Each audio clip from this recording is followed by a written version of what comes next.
Welcome back to our channel, everyone. Again with you, Omar from Brownsburg Motorsports, and today we're going to diagnose this 2016 BMW 750i. The car does have a coolant leak, and we are suspecting the radiator. We have already started kind of the diagnosis procedure. We put the coolant system on a pressure test, and it was leaking from the radiator from the bottom side on the driver's side.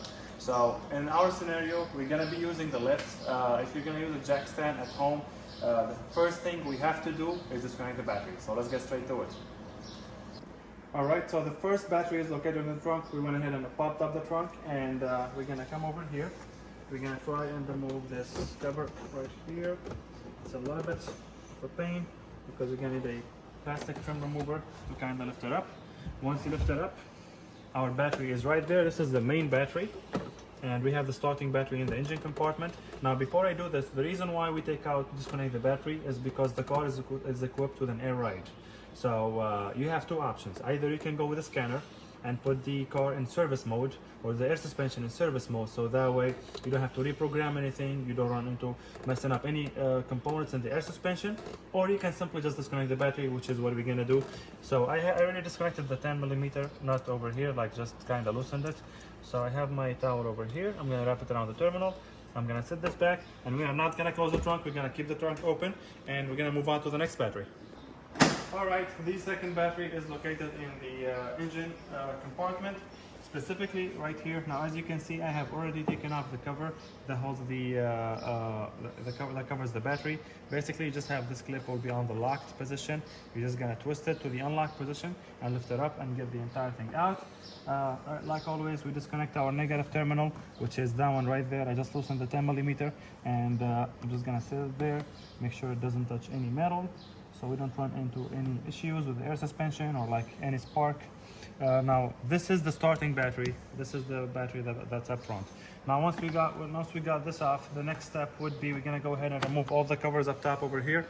So we're gonna have a clip over here, one here, 1, 2, 3, 4, 5, 6, 7, 8, 9, 10, and 11. All those clips, we're gonna go ahead and take them out, and this piece will come out. The strip, or the weather strip, or the protective shield over here is going to be installed right here. So just like pull slightly on it, and this piece will come off. So let's move on to the next. Alright, so the first thing we have to remove is actually these two struts over here, and then we have another two on the side. This side is covered with a plastic piece, so we're going to go ahead and remove the plastic piece first. You just have to pull on it.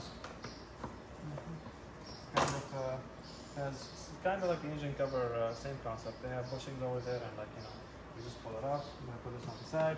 Now I don't know if you can see it or not, but I don't know if you can see all the coolant leak on the side here, or like all that coolant right there. It's right there if you can see it. Now usually the most common issue as far as cooling with this engine is the coolant line that goes to the turbo, but in this scenario that's not the case. The coolant leak is coming in from this side. So let's go ahead and remove this. All of these are 16mm. I'm gonna remove this one, that one, and that one. I will get back. All right, the next step, we're gonna go ahead and remove this plate over here. So we have 1, 2, 3, 4, 5, 6, 7 T30 screws. I will go ahead and remove this. I got all the screws off. I'm just gonna go ahead and release the cable for the head latch, and then lift this up on both sides, and that's it. Next up, we have to remove this piece over here that connects both towers. We have 1, 2 13mm bolts, and we have 2 on the side and 2 on the other side. There's going to be reverse Torx E12. I'll go ahead and remove this now. Alright, I got all 6 bolts from this side and that side. Now to get this out of the way, as you can see, like, it moves a little bit, so it's like disconnected from the strut towers. But point is, to remove this, I'm gonna loosen the T30 bolt screw over here, and the T30 screw over here. Those two, this one holds the headlight, this one holds the head latch to the bracket, but I'm gonna remove them so this can be loosened. So I can like kind of, as you can see, I just lift it up a little bit. Be very careful when you do this. You might want to take off the air intake hose that goes to the side of the engine here. You might want to do that, but I think I can go ahead and get it without having to do that. So let me go ahead and get this, and I'll show you what's next. Alright, so as you can see, we got this piece out. The way we did this is first we lifted it up from this side. I had my associate help me lift it up a little bit. It does have a lock on the other side over here. So basically it locks right there. It locks right here. So what I did is I lifted this up and we slide it out. So take your time with it, no rush, because you do have a coolant line over here that I believe that goes down to the turbos. Just be careful because definitely you don't want to break anything. And now we can see the coolant leak more clearly. It's all over this area over here. So now that we have a better vision, we're gonna go ahead and put it on a compression test again, or pressure test on the coolant, and see where it's leaking from. All right, so let's show you under the car. The car is a leaking coolant, and we have it on pressure test. We got the pressure up to a 17, I want to say, or 16, and it's leaking from this side. We cannot really see it where it's coming from, so we're gonna go ahead and move forward with removing the radiator fan, and we'll go from there. All right, so the first thing we have to remove the radiator fan, we're gonna remove the connector. It has that tab over there in the back, so I'm gonna go ahead and try and press it. There we go. That's the connector, that's the tab for it. We remove the tab. Now let's go ahead and find where the bolts are. All right, we have the first T25 screw over here, and the second one right here. All right, we removed both bolts, one over here, one over there, screws I mean, and then we're gonna detach the coolant hose over there. If you can see it, I don't know if you can see it or not, but it has a clip over there. I'm just gonna go ahead and try it out. Just that's the one right there. And then now I'm gonna go ahead and try to lift this up. There is nothing that's holding it from the bottom, so I'm just gonna lift it up slowly. Make sure it doesn't like hit any coolant lines. If there's any, just move them out of the way while you're doing that, because honestly there's no other way. The engine, the space in the engine bay with the scar is almost impossible to work with. So just careful. All right, so if you come from this side, I almost have the fan out from this side over here. There is a lot of coolant lines in the way, so make sure like you push them with your hand. A little bit on this side, a little bit on the other side, and our fan right there. Again, we had one screw, two screw, and then we just lifted it up. I'll show you over here what's the lines that I told you to be careful about. So the first one, this is the one we detached earlier. This is the one we detached. It was held onto the fan cowl or the fan shroud. And then these two lines over here, be careful with these. I don't know why BMW use these plastic lines, but these tend to break with old age, like with usage and everything. So, and by the way, for the common issue that I was talking about earlier, it's these fittings. They look just like this, but for the coolant lines for the turbo. Anyway, we have the fan shroud out. Now, if we want to come to this side over here, as you can see, the coolant is coming kind of from here. So I'm gonna go ahead and put it on a pressure test, and I'll show you the results. All right, so we found it. I don't know if you can see it or not, but it's that one right there. From the top of the radiator, it's leaking on the sides throughout the line. So this video is going to be on how to remove and replace radiator on a 2015 or a 16 BMW 750i. So stay tuned.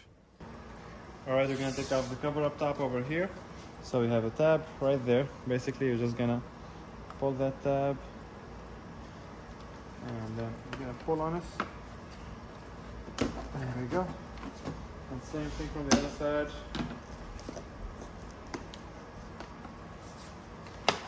Gotta be careful. There we go. That's the piece. This is the tab we just pushed. On the left side of the car, or the engine, I'm gonna start with the first hose over here. It seems like we have like 3 total on the side. We have 1, 2, 3, and I believe those, they go to the AC condenser and the secondary radiator. Now, that's the tab I was telling you about. I don't know if you can see it or not, but it's like a metal clamp. So once we get it off, we're gonna start wobbling the actual hose. And I'm going to use my trim remover or clip remover as well. Kind of push it out. Just be careful. If you have a drain pan or like a oil drain pan or whatever, put it underneath the car so that way it's not going to drain all over. There we go. In my scenario, as you saw, we already drained up the system from the bottom. So I'm going to go ahead and bring this hose to the side. And these hoses are plastic. They tend to break very fast, like very quickly, like without even any pressure. You just put your hand on it, it will break, so just be careful. That's the first one. The second one is going to be over here, which also has a tab. Thankfully it's on the top, not the bottom, like on some BMW 135i. Alright, but again, you cannot blame them. 7 Series engine bay is like huge compared to the 135. So when they stack everything all together like that, it's kind of expected for a small car with that much power for everything to be stacked. Alright, so that's the tab. I just pulled it up. Now I'm gonna go ahead and let me get these out of the way. I'll show you how we're gonna do this. Alright, so I ended up removing the entire hose. It goes to the expansion tank. It's the same tab as over here. So this is what the hose looks like. And this is what the tab looks like as well. That's the tab right there. Let me see if you guys can, if the camera can focus, but that's the tab. Kind of push it back in to lock it in place. Same thing on this side. It just gets pushed back in to lock in place. So I use my pick and I got in the small hole over there and I just pulled it up. You can use a pick, you can use a flathead, they both work as long as, like, you know, you get the right tool. You can, let me just show you. This is what I do to pull it up. As you can see, that's it. All right, radiator hose. As you can see, I already took out the actual clamp that holds it from the top. And do not worry about the old radiator. Obviously, we're gonna replace it. So I'm pushing against it. But as you can see, you gotta wobble it back and forth. And the space is kind of what makes it a little bit hard. Here we go. Make sure you have that drain pan at the bottom. That's our upper radiator hose right there that we just took out. Let's see if we can get it out of the way, which I highly doubt, honestly, because it does have a secondary hose right underneath it. Regardless, we got it out. Now we're moving on to the third one. I'm gonna grab my pick. All right, moving on to the second hose over here. Same concept, has that clamp on the top, so I'm gonna go ahead and pull it up. Pull on that clamp. All right. Now I'm gonna see if I can wobble it with my hand to get it out.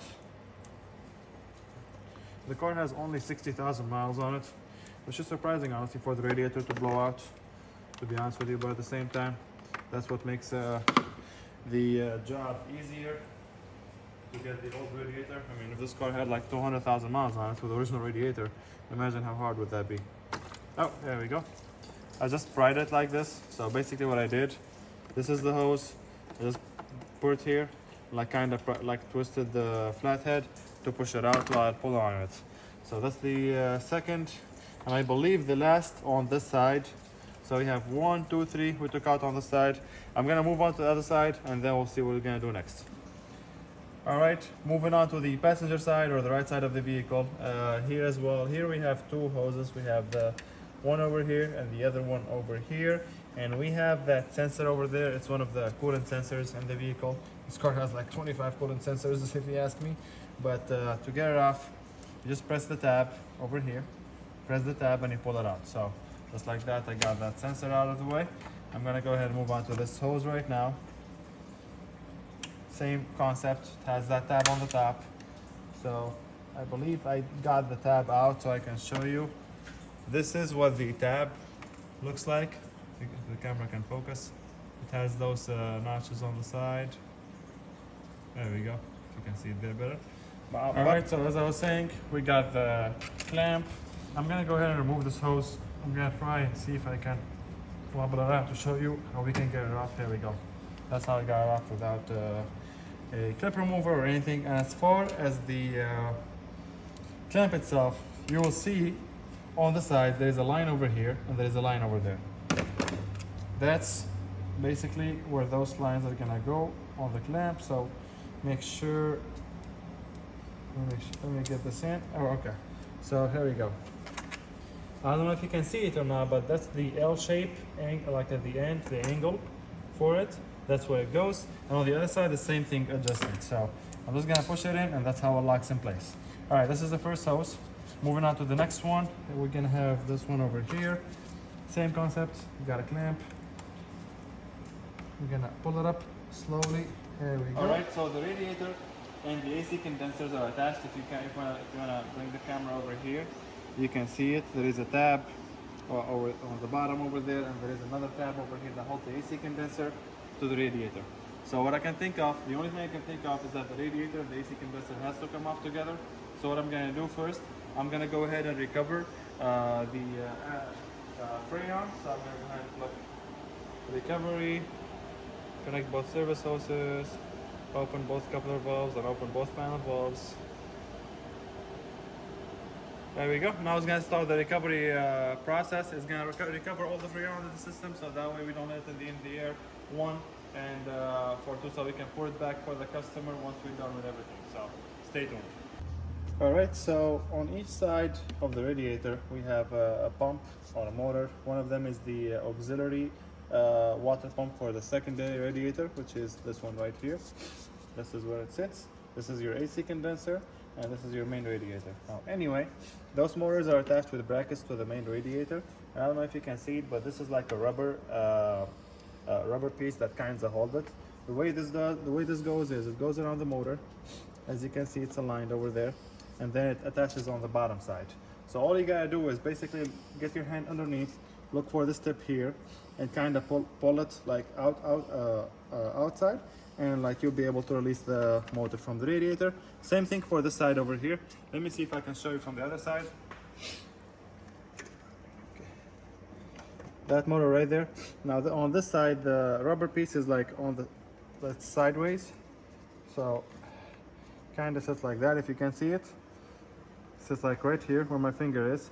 So I just pulled it out from the side, and now our motor or our pump is released. See that? It's completely off. Anyway, right, here we are back in the bottom. We actually have to remove the shield because we took out only the screws, the T25 that holds the radiator.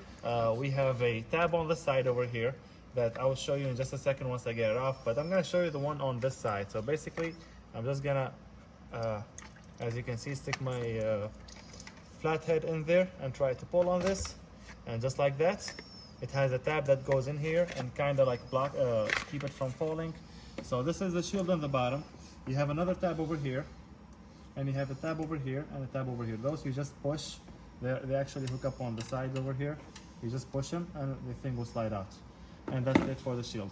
All right, as you see, we removed the AC condenser. There was a tab over here for the AC condenser that we pushed out, and there's a tab on the other side we pushed out. We removed the AC condenser first, so we can kind of see what's going on behind here. There's a lot of clips, but mainly you should know, like I said, after you remove the AC condenser, you're gonna go ahead and remove the auxiliary water pump for the exhaust turbocharger. And to do that, what I did, the first thing, there was a hose over here, same kind of clamp like this one here. We took that one off. The second hose on the bottom, took the clamp off, got the hose away, so that way I can actually move it out of the way when I lift up the radiator. Now with the radiator, there is one last thing you should know about getting it out.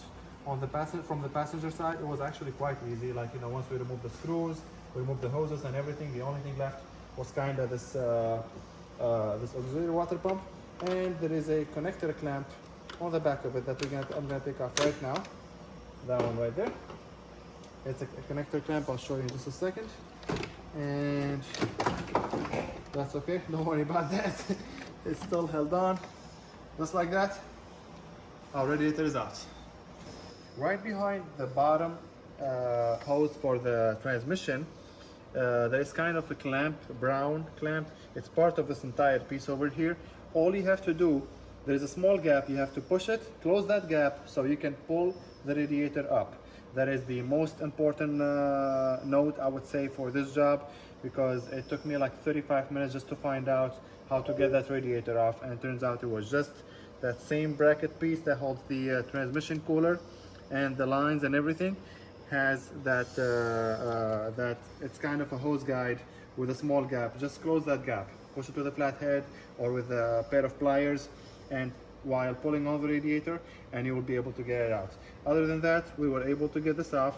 What I was telling you guys earlier, the rubber band. Let me show you on the radiator over here. So this is the rubber band I was telling you about earlier that holds the auxiliary water pump and the other pump on the other side. And as far as the everything else was straightforward like I just showed you in the video. So let me get this cleaned up and I'll show you what we're gonna do next. Alright, so we're gonna transfer the brackets that holds the auxiliary water pump and the other pump on the other side. So to remove this one, this is the one on the driver's side. Yes, this is the one on the driver's side. First there is a tab over there. I'm gonna use my flathead, get that tab out like that. And then there's another tab in the bottom, which is that one right there. There we go. And then this thing will spin out and lift it up. That's the first one. Alright, for this side, it's pretty much the same concept. You have a tab on the side and you have a tab on the side. Let me take it out. So this is the first tab that hooks up over here. I broke this piece while I was trying to take it off, but that's the first tab that has to come off, and then this second one over here. And it's supposed to slide out right away, but it's a little bit of a pain because it has this inner tab over here. You can't really access it. It's like kind of hard, like the only access from here is from the back, from this side. You can see it. And once you get this tab and this tab, it will slide right out. And then you lift it up. So that sums it up for these two tabs. Let's move on. All right, the last thing we have to move from the old radiator to the new one is the temperature pressure sensor, which is this one right here. It has two tabs. It can be a little bit of a pain to get out, but you'll have to be persistent. Let me see if I can get there with my flathead. Come on, here we go. So one tab on each side, one here, you push them out, you push them in, and you pull it out. And that's it. All right, as you can see, this is our new radiator. This is straight up from the dealership. I'll go ahead and share the part number in the description below. I transferred the brackets for the auxiliary water pumps. I transferred the sensor over here, and just a visual comparison. They both are the same. Obviously, we had the dealer look it up with the last 7 of the VIN. That's what they always ask for, and they'll get you the right part. So let's move on to the next step.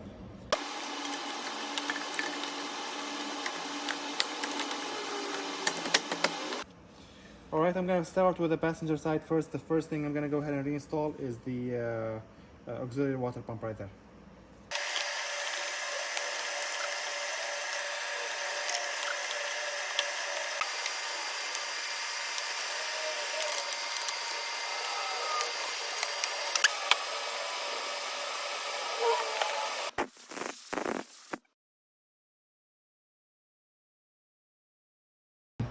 We have 1, 2, 3, and 4 tabs.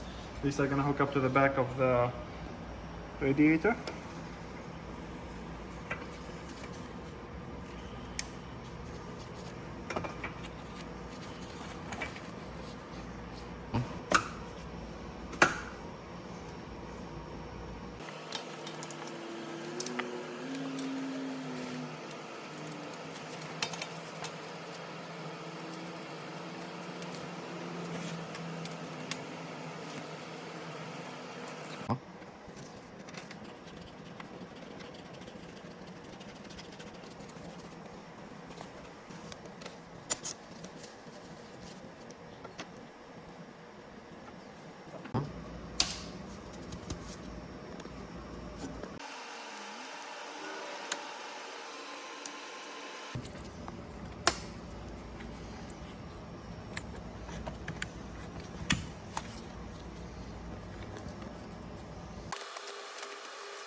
All right, you guys, this is what I was talking about earlier, the clamp, or basically the bracket that holds the transmission cooler and the radiator. And to get the radiator off, on that side you don't have to do anything after you remove everything that I showed you in the video. On this side though, you see that gap over there between this piece and that piece? Get a flathead, kind of push it in so to close that gap, and have somebody pull it from the top, or you can just push it from the bottom and the radiator will come out. That was honestly the hardest part to figure out, because everything was off. Did not make any sense, and at the end I just was I was messing over here and I pushed it a little bit to try it out, and it worked.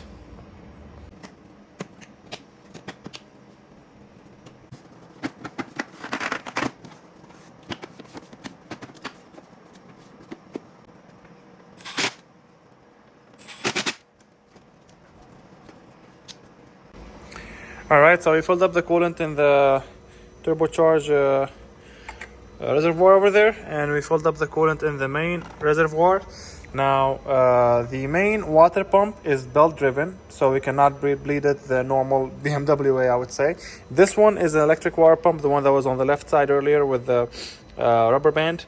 Now this one, to turn it on so we can bleed the system without starting the car, you simply get in the car, keep the door open, turn on the ignition, temperature at the highest, set the temperature on the HVAC switch to the highest, fan speed to the lowest, and press and hold the gas for about 10 seconds.